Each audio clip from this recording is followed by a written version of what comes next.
Dear students, today we should have to go through the cases of the pulley. आपके syllabus में पुली के दो cases दिए गए। उसमें पहला केस जो आपको नजर आ रहा है, देखिए क्या लिखा है, motion of the body is connected by a string passing over a frictionless pulley. Figure में अगर आप देखेंगे तो यहाँ पे आपके पास पुली के दो केसेस हैं, या तो आपके दोनों मासेस क्या हो, वर्टिकल मूव कर रहे हो, या एक हॉरिजॉन्टल मूव करे और एक वर्टिकल। तो पहला केस हम कर रहे हैं when the two bodies are connected by means of a string passing over a frictionless pulley, both bodies move vertically. तो अब इसमें क्या होता है आपके पास, इसमें basically let's suppose this one is a pulley. Let's suppose this one is pulley, and from this pulley there are the two bodies. This one is the body A, its mass is m1, and this one is body B, its mass is m2, connected by means of the string passing over this frictionless pulley. If the masses m1 and m2 are equal, then there will be no motion. आपको पता है क्यों? जब दोनों masses same होंगे तो दोनों पे जो फोर्स है, वर्टिकल ग्रेविटेशनल फोर्स, वो एक्ट करेगी, वो सेम करेगी, and there will be no motion. If m1 is greater than m2, तो फिर क्या होगा? अगर m1 ग्रेटर होगा तो m1 will move downward with the acceleration g under the action of the gravitational force. If m1 is greater than m2, then the body A will move downward with the acceleration A.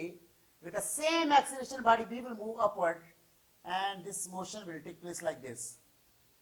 So what will be the formula for the acceleration, and what will be the tension in that we are going to calculate. पुली के पहले case में अगर m1 greater है m2 से, तो हम अगर आप बॉडी A को देखें, this one is under the action of the two forces. One is the weight W1 which is acting downward, other one is a tension in the string which is moving upward. अगर यहाँ पे students अगर आप देखेंगे, as the body A is moving downward, that means the weight is greater than the tension. That means the net force F1 is equal to W1 minus T. अगर tension ज्यादा होता है तो हम लिखते हैं T minus W1. So we know that according to the Newton's second law, F1 की जगह पे हम क्या रख सकते हैं, M1A is equal to weight किसके बराबर होता है, M1G minus T. Let's suppose this is equation number 1. So that one is the force resolution on the body A. Body B में अगर आप देखें तो यहां पर बॉडी B के अंदर आपके पास एक जो आपके पास फोर्स है उस पे वेट है W2 है जो डाउनवर्ड है, और दूसरा टेंशन है T अपवर्ड है.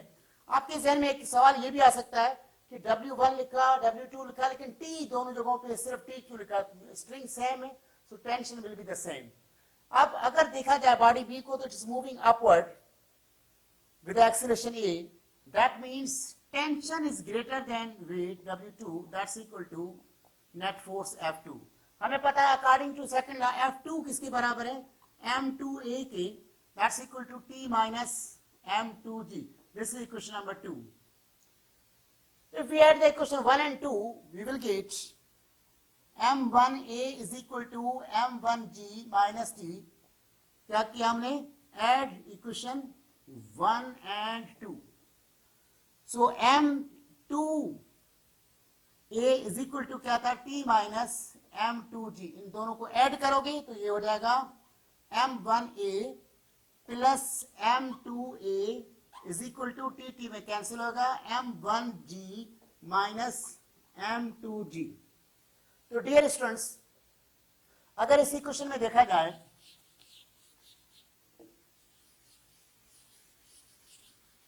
अगर यहां पे आप चेक करेंगे तो इसमें अगर कॉमन निकाल लिया जाए, A कॉमन है, बाकी क्या बचा, M1 plus M1 plus M2, और यहां पे क्या है, M1G माइनस M2. इसमें से अगर G को कॉमन निकाल दिया जाए, सो M1 माइनस M2 और कॉमन आ गया G. सो A किसके बराबर हो गया, M1 minus M2G divided by M1 plus M2. So this is the expression for the acceleration. when the two bodies are connected by means of a string. याद रखिएगा इसमें हम दो चीजें ड्राइव कर रहे हैं, दो फार्मूले, एक एक्सीलरेशन का और दूसरा आपके पास आएगा टेंशन का। तो एक्सीलरेशन मालूम करने के लिए हमने क्या किया, जो दो इक्वेशन थी फोर्स की उन दोनों को हमने ऐड किया और एक्सीलरेशन का फार्मूला क्या बना, A is equal to m1 minus m2g divided by m1 plus m2। अब इसी तरह से अगर आपको मालूम करना हो आपके पास फार्मूला टेंशन का, to find the tension divide the equation 1 by 2। Equation 1 आपने देखी थी, इक्वेशन 1 आपके पास क्या थी, इक्वेशन 1 आपके पास थी डियर स्टूडेंट्स, इक्वेशन 1 आपके पास थी m1a is equal to m1g minus t। इसको डिवाइड करें इक्वेशन 2 से, m2a इस तरफ डिवाइड करेंगे, यहां पे आपके पास क्या बन जाएगा, t माइनस m2g। तो a में कैंसिल हो गया, क्रॉस मल्टीप्लाई करेंगे तो आपके पास यहां पे है a m1, आपके पास यहां पर है m1 t माइनस m2g और यहां पे m2 उस तरफ जाएगा is equal to m2 multiplied by m1g minus t। Dear students, tension find करने के लिए अब अगर ब्रैकेट को ओपन करेंगे तो यहां पे आपके पास आ गया m1t minus m1 m2g is equal to m1 m2g minus m2t। Tension मालूम करना है, टेंशन वालों को एक तरफ कर दिया, m1t plus m2t is equal to m1 m2g already हमारे पास था और ये उस तरफ जाएगा तो क्या हो जाएगा, प्लस m1 m2g। तो डियर स्टूडेंट्स यहां पे अगर आप देखें इन दोनों में कॉमन क्या है, t इज अ कॉमन, बाकी क्या बचा, m1 प्लस m2 बचा, यहां पे दोनों एक जैसे, दैट मीन्स 2m1 m2g। यहां पे t को आपने ये रहने दिया, t इज इक्वल टू किसके हो जाएगा, 2m1 m2g whole divided by m1 plus m2। So this is the expression for the tension. तो आपके पास पुली में दो चीजें आ गई, एक एक्सीलरेशन का फार्मूला जो आपने ड्राइव किया, a is equal to m1 minus m2g divided by m1 plus m2, दूसरा टेंशन का t is equal to 2m1 m2g divided by m1 plus m2। So that was the first case of the pulley. Dear students, अब हम second case की तरफ आ रहे हैं, पुली का second case. इसमें आप देखें when the two bodies are connected by means of a string passing over a frictionless pulley, one body moves vertical while the other moves horizontal। इसके अंदर अगर आप देखा जाए फिगर में, अगर आप देखें यहाँ पे, let's suppose this one is the surface, this one is the pulley, and a body is placed on this one, and this string is passing over this one. Let's suppose this one is the body A, which is moving vertical. Its mass is m1 with the acceleration a, and this one is the body B. Its mass is m2 and it's placed on a surface. So in the same case, जैसे हमने पहले कहा था, body A is moving downward while the body B is moving horizontally। याद रखिएगा उसमें शर्त थी कि m1 जिसका मास ज्यादा था वो डाउनवर्ड जा रही थी, लेकिन इसमें ऐसी कंडीशन है, इसमें m1 किसको कह रहे हैं, उस बॉडी के मास को कह रहे हैं जो वर्टिकल मूव कर रहे हैं, m2 किसको कह रहे हैं जो हॉरिजॉन्टल मूव कर रहे हैं। इसमें ये शर्त नहीं है कि m1 is greater than m2, it's not necessary. और डिपेंड किस पे करता है, सरफेस की फ्रिक्शन पे भी। देखो किस तरह से, let suppose when you talk about the body A, it's under the action of the two forces, one is the weight W1 which is acting downward, other one is the tension acting upward। अगर यहां पे आप देखें the force on a body A, again दो forces हैं, एक wait जो downward है और दूसरी टेंशन है along the string in upward direction. When it's moving with acceleration A in a downward direction, then the net force F1 is equal to W1 minus T। So F1 किसके बराबर हो गया, M1A, that's equal to M1G minus T। Same उसी तरह से this one is the first equation. लेकिन अगर यहां पे आप बॉडी B को देखें, it is under the action of the three forces. One is the weight W2 which is acting downward. Other one is the normal reaction of the surface acting upward. And the third force is the tension in a string that's acting along the string in a horizontal direction. अब यहां पे अगर आप देखें, as the body is moving in a horizontal direction, that means there's no net force in a vertical direction. It means normal reaction R is equal to W2. They are balancing each other. That's why R is equal to weight क्या हो जाएगा M2G. So this one is the formula for the normal reaction of the surface on a body which body is moving horizontally. अब अगर इस तरह से हम जो बॉडी में मोशन है, एक्सेलरेशन जो प्रोड्यूस करे वो अलॉन्ग द हॉरिजॉन्टल डायरेक्शन हो रही है, that means that one is F2 which is equal to this, there is only the single force, that one is the tension T. So ये आपके पास क्या हो जाएगा M2A is equal to T. This one is equation number 2. आपको याद होगा यहां पे हमने इक्वेशन 1 और 2 जो की, to find the acceleration, acceleration को मालूम करने के लिए हम क्या करेंगे, we will add the equation 1 and 2. Equation 1 क्या है आपके पास, m1a is equal to m1g minus T. Equation 2 आपके पास क्या है, m2a is equal to T. इन दोनों को जब आप ऐड करोगे तो आपके पास ये हो जाएगा m1a plus m2a is equal to T. T में कैंसिल, m1g. इसमें क्या कॉमन है, a कॉमन है, तो यहाँ पे आपके पास क्या बचा, m1 plus m2 is equal to m1g. So a is equal to आपके पास क्या हो गया, m1g divided by m1 plus m2. So this one is the expression for the acceleration of a system when the one body moves vertical and the other body moves horizontal. आपको याद होगा मैंने पिछले केस में भी आपको बताया था, दो चीजें हम मालूम करते हैं. एक आप क्या करते हैं, एक्सेलरेशन मालूम करते हैं, और दूसरा आप क्या मालूम करते हैं, आप इसका टेंशन. अगर टेंशन मालूम करना हो तो हम क्या करते हैं, ऐड के बजाय डिवाइड द इक्वेशन 1 बाय 2. अगर इक्वेशन 1 आप देखें, इक्वेशन 1 आपके पास क्या थी, m1a is equal to m1g minus T. Right side को राइट साइड से, लेफ्ट साइड को लेफ्ट साइड से डिवाइड करेंगे तो यहां पे आ जाएगा m2a divided by T. So a में कैंसिल. अब इसको अगर क्रॉस मल्टीप्लाई करेंगे तो ये आपके पास हो जाएगा m1t is equal to m2 को मल्टीप्लाई करेंगे किससे, m1g माइनस टी से. तो बेटा यहाँ पे आप देखें m1t is equal to m1 m2g minus m2t. क्योंकि हमें टेंशन मालूम करना है तो टेंशन को इस तरफ ले आएंगे, रीअरेंज करेंगे, m1t plus m2t is equal to m1 m2g. इसमें t कॉमन आ गया, बाकी क्या बचा, m1 plus m2 that's equal to m1 m2g. अब t को आपने यहीं छोड़ दिया, t is equal to m1 m2g whole divided by m1 plus m2. So that's the equation for the tension in a string. I hope you have got this one.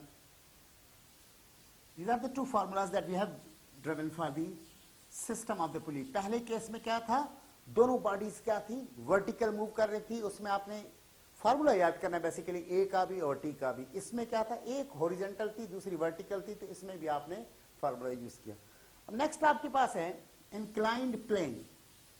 ऐसे कर plane की बात की जाए टू डायमेंशन ख्याल से, जैसे आपका ये क्या है, बोर्ड आपका क्या है, ये प्लेन है, ये आपके पास क्या है, एक्स एक्सिस, ये आपके पास क्या है, वाई एक्सिस. यानी टू डायमेंशन जो है उसको हम क्या कहते हैं, बेसिकली प्लेन कहते हैं. अब प्लेन, इंक्लाइंड प्लेन की बात हम करें, हम क्या लेते हैं बेसिकली, हालांकि हर प्लेन जो है वो इंक्लाइंड होता है. अगर 0 डिग्री की एंगल बनाए तो हॉरिजॉन्टल प्लेन इंक्लाइन, उसी इंक्लाइंड प्लेन को हम क्या कहते हैं, हॉरिजॉन्टल प्लेन कहते हैं. अगर 90 की एंगल बनाए तो उसको हम क्या कहते हैं, वर्टिकल प्लेन कहते हैं. लेकिन अगर 90 या 0 के अलावा कोई भी एंगल बनाए, लेट सपोज ये आपके पास एक, आपके पास फिगर में आप देखें, ये आपके पास एक प्लेन है जो कि यहाँ पे हॉरिजॉन्टल पे इंक्लिनेशन बना रहा है theta. So this one is the inclined plane which is making an angle. अब अगर यहां पे किसी बॉडी को रखा जाए जिसका मास क्या है m, तो यहां पे आप अगर देखेंगे कि यहां पे एक तो फोर्स आपकी क्या है, नॉर्मल रिएक्शन है जो हमेशा परपेंडिकुलर होता है सरफेस पे. दूसरा इसका वेट है जो डाउनवर्ड एक्ट कर रहा है, वेट जो कि एंगल बना रहा है. अगर यहाँ पे एंगल थीटा होगी तो यहाँ पे भी एंगल क्या होगी, थीटा विद वाई एक्सिस. याद रखिएगा, वेट जो एंगल बना रहा है किससे, वाई एक्सिस के साथ. इसमें आपके पास एक और फोर्स हो सकती है, फ्रिक्शनल फोर्स जो कहाँ है, अपवर्ड डायरेक्शन में. तो आपने देखा यहाँ पे हमें तीन फोर्सेस नजर आई हैं, एक वेट जो डाउनवर्ड है, normal reaction of the surface along the upward perpendicular on the surface है, और दूसरा क्या है, फ्रिक्शनल फोर्स है along the inclined plane in upward direction that resists the motion. अब अगर इसमें देखा जाए तो तीन फोर्सेस की बात कर रहे हैं, फ्रिक्शनल फोर्स, नॉर्मल रिएक्शन और वेट. वेट एक ऐसा वेक्टर है जो कि एंगल बना रहा है, that means it can be resolve into two components.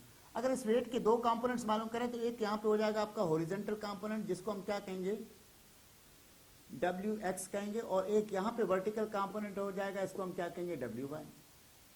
आप देखें एंगल क्योंकि y एक्सिस के साथ है, जिसके साथ एंगल होती है उसके साथ cos थीटा था, इसका मतलब Wx किसके बराबर हो गया, Wx बराबर हो गया W sin थीटा के, और Wy किसके बराबर हो गया, W cos थीटा के. अभी वे कर देखें तो W का मतलब क्या है, वेट का मतलब है mg sin थीटा, और यहां पे क्या हो जाएगा mg cos थीटा. तो अब अगर आप फिगर में देखेंगे तो आपके पास अब आप वेट को रिजॉल्व करने के बाद अब टोटल दो फोर्सेस आपकी अलोंग द वर्टिकल एक्सिस हैं और दो फोर्सेस आपकी अलोंग द हॉरिजॉन्टल एक्सिस हैं. वर्टिकल फोर्सेस कौन सी हैं, दो, एक नॉर्मल रिएक्शन, दूसरा क्या है mg cos थीटा. इन दोनों की डायरेक्शन क्या है, opposite, that means they are balancing. क्योंकि there is no motion in a horizontal vertical direction, that's why as there is no motion in a vertical direction, that's why r is equal to what, mg cos theta. याद रखिएगा, normal reaction on inclined plane, इसका formula आपके पास क्या बन गया, basically हमें ये फार्मूला ही ड्राइव करने, r is equal to mg cos theta. लेकिन अगर यहां पे बॉडी, अब आप आ जाए हॉरिजॉन्टल दो फोर्सेस हैं आपके पास, sum of the forces, sum of all the forces along the x axis is equal to, एक तो आपके पास है mg sin थीटा और प्लस आपके पास क्या है फ्रिक्शनल फोर्स, क्योंकि उसकी अपोजिट डायरेक्शन है तो यहाँ पे मैंने माइनस दे दिया. So sum of the forces along the x axis is equal to mg sin theta minus f हो गया. इसमें एक चीज जहन में रखने की है, जरूरी नहीं है fx या fy, फोर्स जो एक्सेलरेशन प्रोड्यूस करती है according to Newton second law वो हमेशा बराबर किसके होती है, ma की. अगर बॉडी रेस्ट में है तो ये जो नेट फोर्स है सिग्मा fx, पहला केस कर रहे हैं, sigma fx is equal to 0, इसकी जगह पे क्या आ जाएगा 0. If there is no force that means there is no net force. तो यहाँ पे 0 अगर रखेंगे तो ये आपके पास हो जाएगा 0 is equal to mg sin theta minus f को इस तरफ लाएंगे तो f is equal to mg sin theta. तो याद रखें कि अगर बॉडी इंक्लाइन प्लेन के ऊपर रेस्ट में है तो फ्रिक्शनल फोर्स का फार्मूला क्या होता है, F is equal to mg sin theta. So आपके पास ये था वर्टिकल एक्सिस का फार्मूला, और ये आपके पास सेकंड फार्मूला हमने ड्राइव किया, जब बॉडी रेस्ट में होती है तो फ्रिक्शन का फार्मूला क्या होता है, F is equal to mg sin theta. इन दो फार्मूले के बाद अगर एक और चीज हम देखें, अगर बॉडी मूव कर रही हो downward, if the body is moving downward with acceleration a, अगर बॉडी डाउनवर्ड मूव कर रही है दैट मीन्स हॉरिजॉन्टल डायरेक्शन पे, अभी हमने कहा था fx is equal to sigma fx is equal to क्या था, mg sin theta minus f था. अगर बॉडी, ये सेकंड केस कर रहे हैं, अगर बॉडी मूव कर रही है downward with acceleration that means sigma fx is equal to ma. आप fx is equal to f cos theta वाला फार्मूला यूज नहीं करेंगे, ये जो रिजल्टेंट फोर्स है, रिजल्टेंट फोर्स किसकी, जो मोशन प्रोड्यूस कर रही है. तो अगर इसकी जगह पे रखा जाए ma is equal to mg sin theta minus f, तो a इज इक्वल टू क्या हो जाएगा, mg sin theta upon m minus f upon m. ये mm में कैंसिल होएगा, a is equal to g sin theta minus f upon m. So this is the formula for the acceleration when the body is moving along the inclined plane in a downward direction.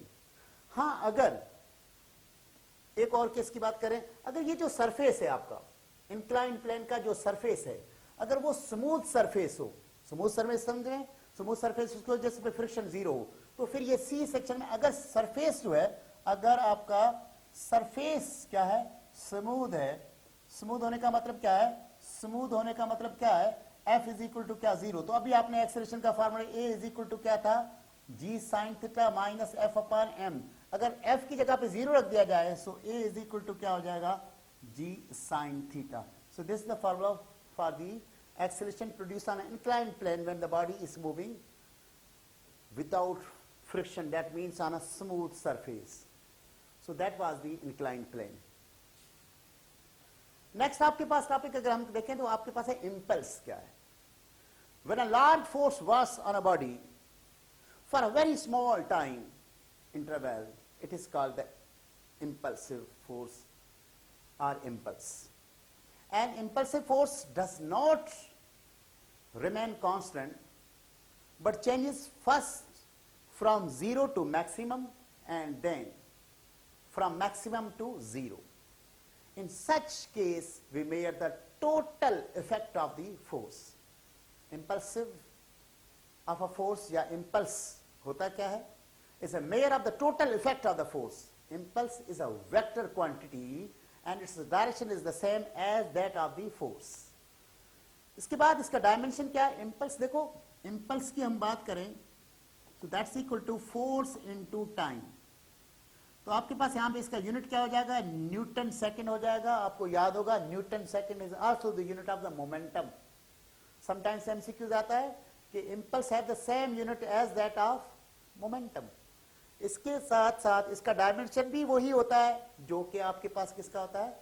Momentum का. Means momentum का आपको याद होगा. इसका dimension कैसे मालूम करें हम? न्यूटन की जगह पे क्या लिख सकते हैं? Kilogram metre per second square और ये सेकंड एक second cancel. That means kilogram metre second inverse. अगर डायमेंशन रखेंगे तो आपके पास क्या हो जाएगा? इम्पल्स का डायमेंशन आपका क्या हो जाएगा? ml power -1. So that one is the dimension of, this one is the dimension of what? The dimension of impulse. इसी तरह से इसके यूनिट की बात करें तो अभी हमने कहा न्यूटन सेकंड भी हो सकता है, किलोग्राम मीटर पर सेकंड भी आप इसको कह सकते हैं. और अगर सीजीएस सिस्टम में इसको ले लें तो आपके पास क्या हो जाएगा? डाइन सेकंड और gram centimetre per second. Dear student, impulse के बाद नेक्स्ट आप देखें मोमेंटम क्या है. The product of the mass and the velocity is called as a momentum. या आप कह सकते हैं the quantity of the motion present in a body is known as momentum. The momentum of a body is a vector quantity. Its direction is the same as that of the velocity. So its unit is kilogram metre per second या newton second. अब देखें इस momentum को किससे show करते हैं? Linear momentum की बात करें बेसिकली हम. P is equal to mv के product of mass and velocity. अगर मास का यूनिट देखा जाए तो क्या है? किलोग्राम है. वेलोसिटी का क्या है? Metre per second. तो बेस सिस्टम में यही यूनिट है. लेकिन अगर देखा जाए यहां पे अगर इसको मैं किलोग्राम मीटर पर सेकंड जो इसको मल्टीप्लाई डिवाइड करूं सेकंड में, बहुत से स्टूडेंट्स कहते हैं सर मल्टीप्लाई क्यों कर रहे हैं? To convert into collective unit means newton में कन्वर्ट करने के लिए. तो अगर यहां पे आप देखें किलोग्राम मीटर, ये सेकंड इनटू सेकंड क्या हो जाएगा? सेकंड स्क्वायर, ये सेकंड. हमें पता है ये पूरा किसके बराबर होता है? न्यूटन के. So you can write here Newton second. इसका मतलब है मोमेंटम के, मैं पहले भी बता चुका आपको, दो यूनिट्स की हम बात करते हैं, न्यूटन सेकंड या किलोग्राम मीटर पर सेकंड. दोनों ही किसमें? एसआई सिस्टम में. डियर स्टूडेंट्स, इसके बाद अगर आप देखें law of the conservation of the momentum of the body in isolated system always remains constant. इसमें वर्ड यूज हुआ isolated. Means there should not be any external force acting on a system. System में कोई भी external force apply ना की जाए तो ऐसे सिस्टम को हम क्या कहते हैं? आइसोलेटेड सिस्टम कहते हैं. If there is no external force applied to the system, then the total momentum of that system remains constant. इसका मतलब है अगर दो बॉडीज हों, लेट्स सपोज दो बॉडीज हैं, एक बॉडी जिसका मास क्या है? m1, वेलोसिटी क्या है? लेट्स सपोज u1 है, और दूसरी बॉडी जो है यहीं पे m2 है और इसकी वेलोसिटी क्या है? u2 है. आकर आपस में अगर टकरा जाएं, अगर आपस में टकराएंगी तो मास तो सेम रहेंगे लेकिन इसकी वेलोसिटीज जो है वो चेंज हो जाएंगी. चेंज होकर इसकी m1 की वेलोसिटी क्या बन गई? v1, और इस m2 की वेलोसिटी क्या बन गई? v2. तो अब टोटल मोमेंटम इसका टकराने से पहले क्या हो गया? m1 u1 plus m2 u2, ये पूरे इन दोनों का मोमेंटम दैट्स इक्वल टू, टकराने के बाद इसका मोमेंटम क्या हो गया? m1 v1 और प्लस इसका क्या हो गया? m2 v2. So the total momentum before collision is equal to the total momentum after collision. This is known as the law of the conservation of momentum. ये जो दो बॉडीज जब interact करते हैं, आपस में टकराती हैं, टकराने के दौरान इनकी वेलोसिटीज चेंज होती हैं लेकिन टोटल मोमेंटम क्या रहे? कंजर्व रहे. उसके अलावा उसमें एक और चीज होती है, जाहिर है काइनेटिक एनर्जीज भी चेंज होती है. जब दो बॉडीज इंटरेक्ट करें और उसके दौरान उसकी काइनेटिक एनर्जी टकराने से जो टोटल पहले काइनेटिक एनर्जी थी वो बराबर हो किसके, टकराने के बाद की टोटल एनर्जी के बाद, यानी काइनेटिक एनर्जी क्या रहे, कंजर्व रहे, एक बात। दूसरा क्या था इसमें, मोमेंटम जो टकराने से पहले था उतना ही टकराने के बाद भी सेम रहे। तो ऐसी कोलिजन को हम क्या कहते हैं, इलास्टिक कोलिजन। इलास्टिक कोलिजन देखें क्या है, the collision in which the momentum as well as the kinetic energy of a system remain constant is called elastic collision. Inelastic collision क्या है, the collision में momentum तो same रहे लेकिन kinetic energy अगर change हो जाए, the collision of the bodies in which the momentum is conserved but the kinetic energy is not constant, then the collision is known as inelastic collision. इसमें आपने दो फार्मूले बेसिकली याद कर लेते हैं। वो एक है कि टकराने से पहले सपोज करें दो बॉडीज हैं, एक बॉडी आपके पास है ए जिसका मास क्या है m1, स्पीड क्या है उसकी या वेलोसिटी क्या है u1, और ये दोनों एक ही डायरेक्शन में मूव करें, ये m2 है, इसकी स्पीड क्या है u2। अगर u1 is greater then u2, अगर u1 ये जो आपके पास u1 है ये ग्रेटर है u2 के, तो ये ज़ाहिर इसकी वेलोसिटी ज़्यादा होने से इसको आपकी क्या है टकराएगी इन वन डायमेंशन। टकराने से आपके पास क्या हो जाता है, वेलोसिटीज इसकी क्या हो जाती है चेंज, इसकी m1 u1 से चेंज होकर v1 बन जाती है, और ये इसका मास जिसका m2 था इसकी स्पीड u2 से चेंज होकर v2 बन गई। बेसिकली हम जो है इलास्टिक कोलिजन वन डायमेंशन में दो फार्मूले ड्राइव करने जा रहे हैं। v1 का फार्मूला क्या होगा, फर्स्ट फार्मूला जो ये दो फार्मूला आपको याद कर लेने, क्या है v1 मीन्स टकराने के बाद इसकी वेलोसिटी में चेंज आने के बाद क्या बन जाती है, v1 is equal to what, m1 minus m2 u1 divided by m1 plus m2 and plus twice of m2 u2 divided by m1 plus m2. So this is the formula for the velocity of the body which is moving with the velocity u1 जो change होकर v1 बन गई थी उसका formula है। और बिल्कुल इसी तरह से अगर आप दूसरा फार्मूला देखें इसका सेकंड किसका, बॉडी 2 का, v2 का फार्मूला क्या हो जाएगा, v2 इज इक्वल टू बिल्कुल इसी तरह से हो जाएगा m2 माइनस m1, यहाँ पे u2 आ जाएगा divided by m1 plus m2 plus twice m1 u1 divided by m1 plus m2। So this one is the elastic collision in one dimension. Velocities जो चेंज होती हैं v1 का formula ये हो जाएगा और v2 का फार्मूला, ये दो फार्मूले आपने याद कर लेने हैं। डियर स्टूडेंट्स, के बाद अगर हम कुछ इसके केसेस की बात करें तो पहला केस जो है कोलिजन का, इलास्टिक कोलिजन का, अगर लेट सपोज दोनों बॉडीज का मास क्या हो, सेम हो, मास क्या हो, सेम हो, means m1 is equal to m2 की, तो फिर आपके पास v1 पहला फार्मूला, v1 का फार्मूला आपके पास क्या था, m1 minus m2 u1 divided by m1 plus m2 plus twice m1 u1 divided by m2 u2 divided by m1 plus m2। इसमें अगर वैल्यूज रखेंगे आप तो आप देखें यहाँ पे आपके पास फार्मूला क्या हो जाएगा, v1 इज इक्वल टू, दोनों का मास बराबर है, लेट सपोज m है, m माइनस m क्या हो जाएगा, 0, मल्टीप्लाई करेंगे तो टोटल 0 हो जाएगा, प्लस यहाँ पे क्या बचेगा 2m2 u2 divided by m2 की जगह पे क्या आ गया m, यहाँ पे भी क्या आ गया m प्लस m हो गया।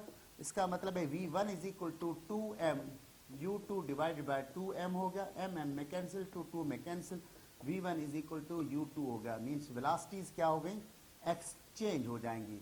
अब दूसरी बॉडी के वाले से अगर आप v2 में देखें, अगर v2 का फार्मूला आप चेक करेंगे तो v2 का फार्मूला आपके पास क्या था, m2 minus m1 u2 divided by m1 plus m2 plus twice m1 u1 divided by m1 plus m2 formula था। इसमें भी आप m की वैल्यू रखेंगे, m2 इज इक्वल टू, यहाँ पे m ये पूरा 0 हो जाएगा, m माइनस m करेंगे 0, 0 से मल्टीप्लाई करेंगे पूरा फैक्टर 0, प्लस यहाँ पे क्या बचेगा 2m u1 divided by 2m, ये भी कैंसिल, तो इसका मतलब v2 किसके बराबर हो जाएगा, u1 की। यानी बॉडीज आपस में वेलोसिटीज को क्या कर लेंगी, एक्सचेंज कर लेंगी। That was the first case. Second case की अगर हम बात करें, सेकंड केस में वो कह रहा है कि अगर जो आगे बॉडी है वो किस में हो, रेस्ट में हो, जो अपनी दो बॉडीज की थी, बॉडी बी जो है जिसकी स्पीड क्या थी u2, बॉडी यहाँ पे आ रही थी, बॉडी ए है, इसकी स्पीड क्या थी, u1 थी, ये m1 है और ये क्या है, m2 है। अगर ये रेस्ट में हो उसका मतलब ये 0। दूसरा केस क्या है आपके पास, if u2 is equal to 0 then v1 का फॉर्मूला क्या होगा, v1 इज इक्वल टू आपके पास हो जाएगा m1 minus m2, m1 minus m2 और u1 divided by m1 plus m2 plus twice m2 और u2 की जगह पे क्या आ जाएगा, डायरेक्टली 0 आ जाएगा। So that means this will become whole become 0। So v1 का फार्मूला क्या बन गया, m1 minus m2 u1 divided by m1 plus m2। So this is the formula for the v1। बिल्कुल सेम इसी तरह से अगर v2 का फार्मूला आप ड्राइव करेंगे तो v2 का फार्मूला आपके पास याद होगा, v2 का फार्मूला आपके पास था m2 माइनस m1, u2 की जगह पे क्या आ जाएगा, 0 आ जाएगा, divided by m1 plus m2 और यहाँ पे क्या आ जाएगा 2m1 u1 divided by m1 plus m2। So v2 is equal to, इसको 0 से मल्टीप्लाई, ये पूरा 0 हो जाएगा, that's equal to 2m1 u1 upon m1 plus m2। So this is the formula for v2। ये कब, जब आगे वाली बॉडी किस में हो, रेस्ट में हो। उसके बाद केस 3 की तरफ अगर हम जाएं तो 3 केस 2 है, इन दोनों की कॉम्बिनेशन है। कैसे, m1 is equal to m2 is equal to m है। सपोज करें दोनों बॉडीज का मास इक्वल है, एक का अगर 10 किलोग्राम है तो दूसरे का भी क्या है, 10 किलोग्राम है, और आगे वाली बॉडी रेस्ट में भी है, u2 बराबर 0 के। तो आपके पास v1 का फार्मूला अगर आप देखें तो आपके पास क्या होता है, m1 minus m2 u1 upon m1 plus m2 plus 2 m2 u2 divided by m1 plus m2। अगर इसमें वैल्यूज रख दें, so v1 is equal to, understood है, m1 और m2 दोनों की जगह पे m आएगा तो ये 0 हो जाएगा, ये पूरा तो 0 हो गया। यहां पे u2 आपके पास वो भी 0 है, इसका मतलब ये भी क्या हो गया, 0। That means v1 is equal to 0। इसका मतलब है कि पीछे से बॉडी आके टकराती है वो तो रेस्ट में आ जाएगी। अब अगर इसी तरह से v2 का फॉर्मूला हम मालूम करें, इस केस में v2 किसके बराबर हो जाएगा, v2 बराबर हो जाएगा m2 minus m1 u2 divided by m1 plus m2 plus twice m1 u1 divided by m1 plus m2। अगर यहाँ पे वैल्यू रख देखें, m यहाँ पे रखेंगे ये तो पूरा 0 हो जाएगा, ये तो पूरा 0 हो गया। यहाँ पे आपके पास क्या बचा, प्लस 2m1 बचा u1 डिवाइडेड बाय, यहाँ पे m1 की जगह पे m रख सकते हैं और यहाँ पे आपके पास m प्लस m क्या हो जाएगा, 2m, तो ये आपस में कैंसिल हो जाएगा। सो v2 इज इक्वल टू क्या हो जाएगा, u1। ये इस बात को साबित करा है कि आगे जो रेस्ट में थी, पीछे से बॉडी जो आके टकराई वो इसकी जगह पे रुक गई और आगे वाली बॉडी इसी स्पीड से चलना शुरू हो गई। सो दैट वाज द केस 3। हालांकि इनको रटने की आपको जरूरत नहीं है, ना ही डेरिवेशन करने की जरूरत है। ये जब हम न्यूमेरिकल्स वगैरह करेंगे तो मैं आपको कहूंगा कि इसमें से लिंक लेंगे। क्वेश्चन नंबर 4 के हवाले से, अगर सपोज करें आगे वाली बॉडी रेस्ट में है और उसका मास बहुत ही कम है, जैसे आगे साइकिल खड़ी हुई है, पीछे से ट्रक आके टकरा जाए, दैट मीन्स m1 जो आगे वाली बॉडी है that is less and less than m2, sorry, अगर चौथे केस की बात अगर हम करें तो आगे वाली बॉडी जो रेस्ट में, इसका मतलब u2 इज इक्वल टू 0 हो गया। दूसरा, आगे साइकिल खड़ी है, पीछे से ट्रक आ रही है, इसका मतलब m1 is greater and greater than m2, approximately m2 is approximately equal to 0। अगर m2 0 के बराबर हो, मतलब ना होने के बराबर हो, तो यहां पे अगर आप रखेंगे v1 का फार्मूला आपके पास क्या था, m1 minus m2 u1 divided by m1 plus m2 plus twice m1 u1 divide m2 u2 divided by m1 plus m2।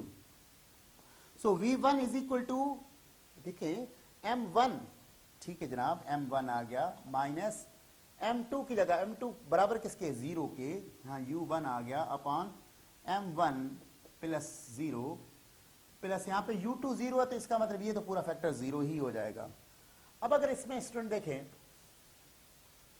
तो v1 इज इक्वल टू आपका किसके बराबर हो गया, यहाँ पे क्या बचा, m1 u1 divided by m1 plus 0।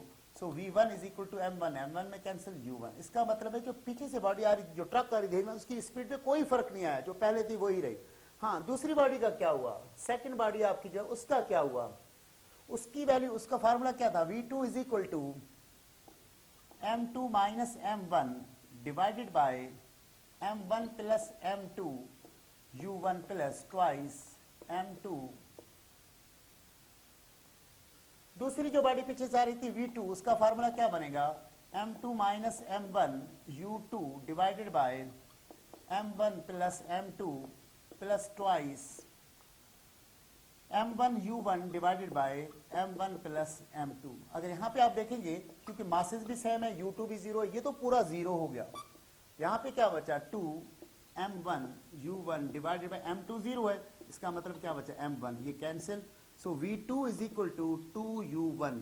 ये बात साबित कर रही है कि जो आगे वाली बॉडी रेस्ट में थी, पीछे से जब टकराएगी तो जो पीछे वाली बॉडी टकराती है उसकी डबल स्पीड के साथ वो आगे मूव करना शुरू कर देगी। पीछे ट्रक आ रही है 10 मीटर पर सेकंड से, ये साइकिल रेस्ट में, तो जैसे ही टकराएगी साइकिल 20 मीटर पर सेकंड से चलना शुरू कर देगी।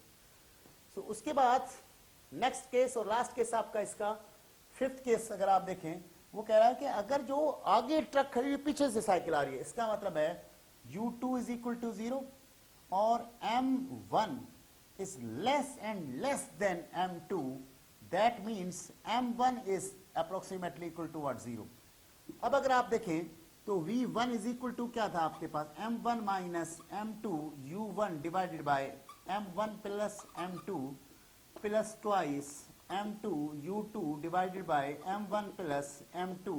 अगर इसमें मैं वैल्यू रख दूं, v1 is equal to m1 की जगह पे 0 आ जाएगा, that means 0 minus m2 u1 divided bye 0 plus m2 और प्लस u2 0 है, तो इसका मतलब ये फैक्टर तो 0 ही हो गया।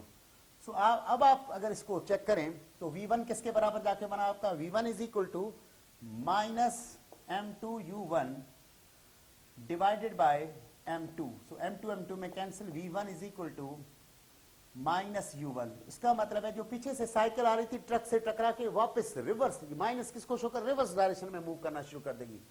इसी तरह से अगर आप बॉडी 2 जो ट्रक खड़ी हुई थी उस पर क्या असर पड़ा, so v2 is equal to m2 minus m1 u2 divided by m1 plus m2 plus twice m1 u1 divided by m1 plus m2। So v2 is equal to, यहां पे आप अगर रखेंगे, आपके पास देख रहे थे m2 क्या था, अभी तक ये 0 था, तो इसका मतलब है आपके पास u2 0 है, इसका मतलब ये तो पूरा फैक्टर 0 ही हो गया। प्लस यहां पे अगर आप देखें आपके पास m1 क्या था, 0, इसका मतलब ये भी 0 हो गया। सो v2 इज इक्वल टू 0, इसका मतलब है ट्रक वहीं पे खड़ी रहेगी, इससे उस पर कोई असर नहीं पड़ेगा। सो that was the elastic collision in a one dimension.